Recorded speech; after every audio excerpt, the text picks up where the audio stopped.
Cricket रसिक हो, नमस्कार. मी विवेक कुलकर्णी पुन्हा एकदा तुमच्या आमच्या क्रिकेट गप्पा या खास आणि तुम्हाला शब्द दिल्याप्रमाणे T20 वर्ल्ड कपच्या भारताच्या प्रत्येक सामन्यासाठी पुन्हा एकदा तुमच्या समोर नव्या भागात. मंडळी, काल भारताने अपेक्षित विजय मिळवला. भारताला विजय मिळणं अपेक्षितच होतं, पण काही गोष्टी या सामन्यात ज्या घडल्या त्याचा आपण थोडक्यात आढावा घेऊया. भारताने नामिबियावर जवळपास 100 म्हणजे 93 धावांनी विजय मिळवला आणि सलग आपला दुसरा वर्ल्ड कप मधला 10वा विजय मिळवला T20 वर्ल्ड कप मधला. एका दृष्टीने भारतीय संघ जेतेपदाकडे आपली वाटचाल अत्यंत शानदाररित्या करतोय. क्रिकेट बद्दल नेहमीच गमतीशीर खेळ आहे, क्रूर खेळ आहे, नशिबाचा खेळ आहे असं म्हटलं जातं. त्याचं ज्वलंत उदाहरण म्हणजे काल ईशान किशनला ऐनवेळी संघात स्थान मिळालं.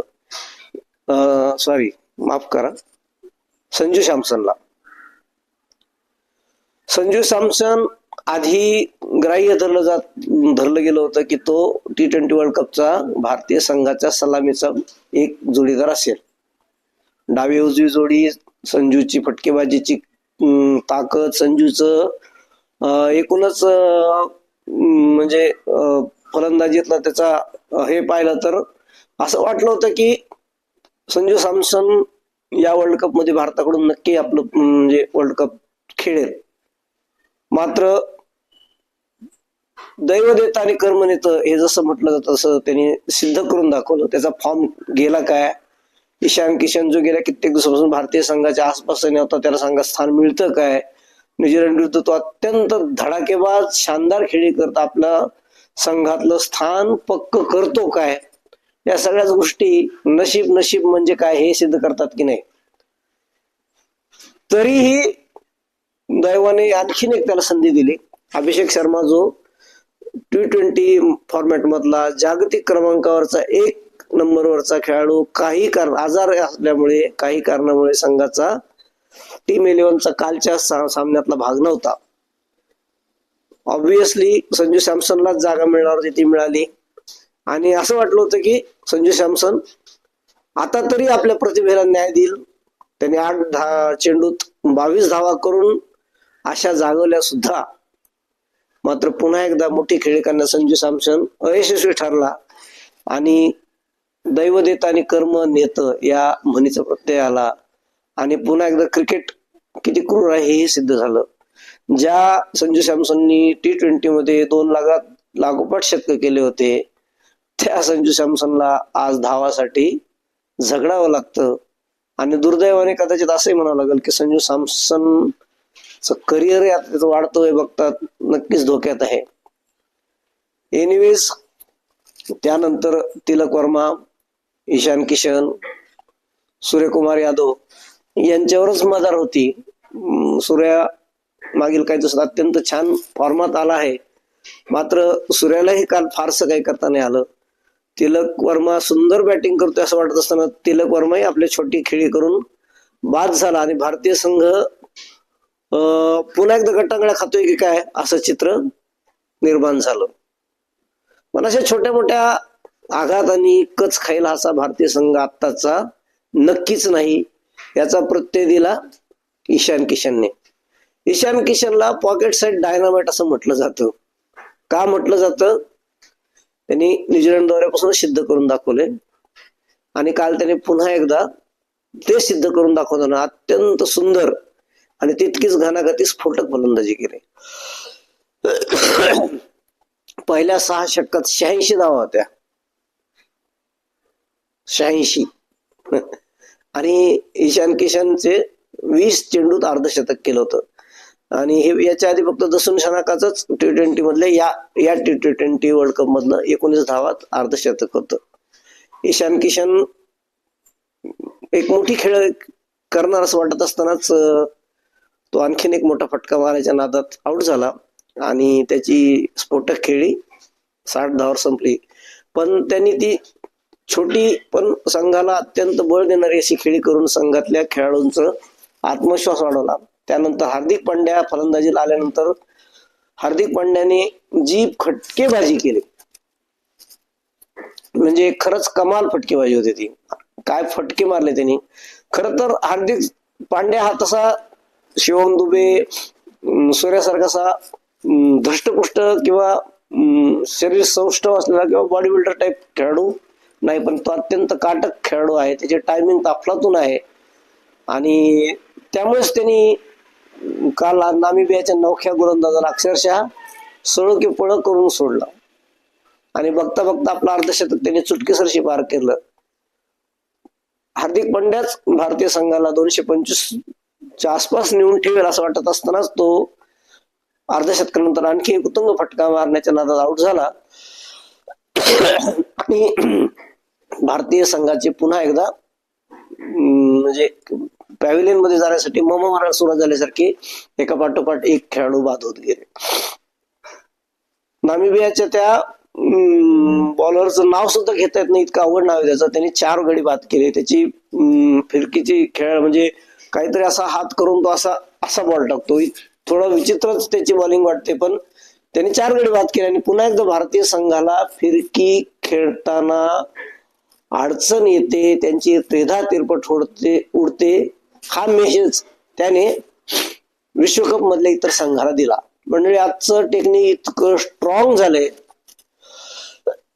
मूळ 11 प्लेयर पेक्षा संघाची थिंक टँक इतकी सजग असते त्यांच्यासाठी तर हा अत्यंत म्हणजे त्यांच्या हातात खेळणं दिल्यासारखं हा पुरावा भारतीय खेळाडूंनी नामिबियाच्या फिरकी गोलंदाजापुढे ताठातया करत दाखवला. खरंच म्हणजे हे अत्यंत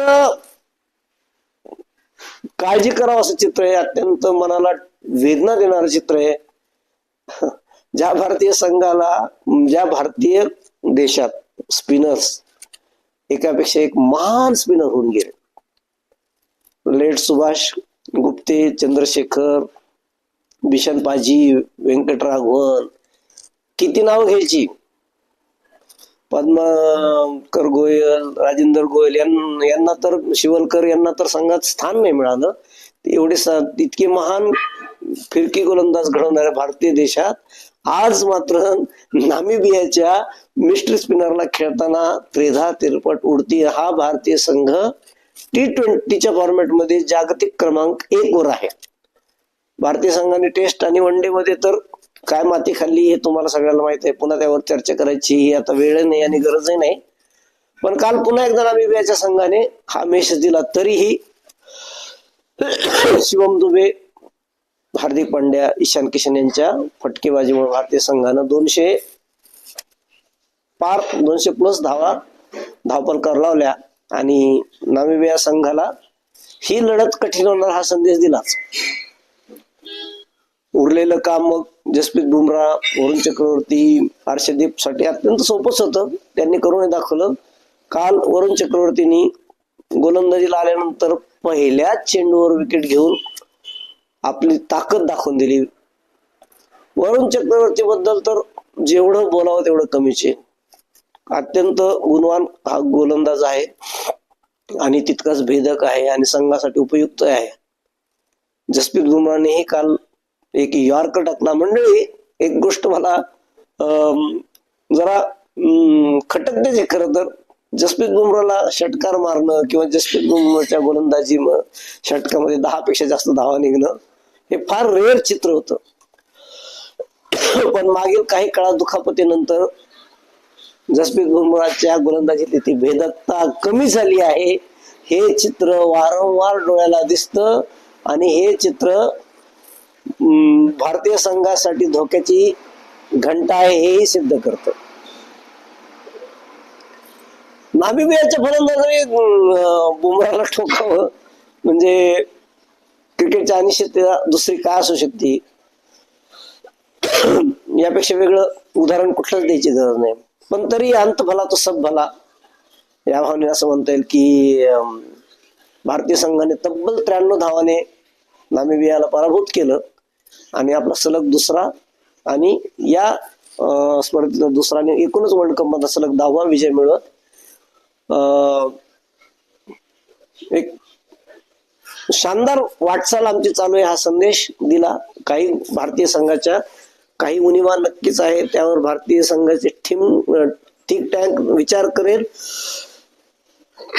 आणि परवाचा सामना हाय व्होल्टेज सामना असणार आहे, ज्याच्याकडे फक्त तुमचं माझं नाही संपूर्ण क्रिकेट विश्वाचं लक्ष लागून राहिलेलं आहे.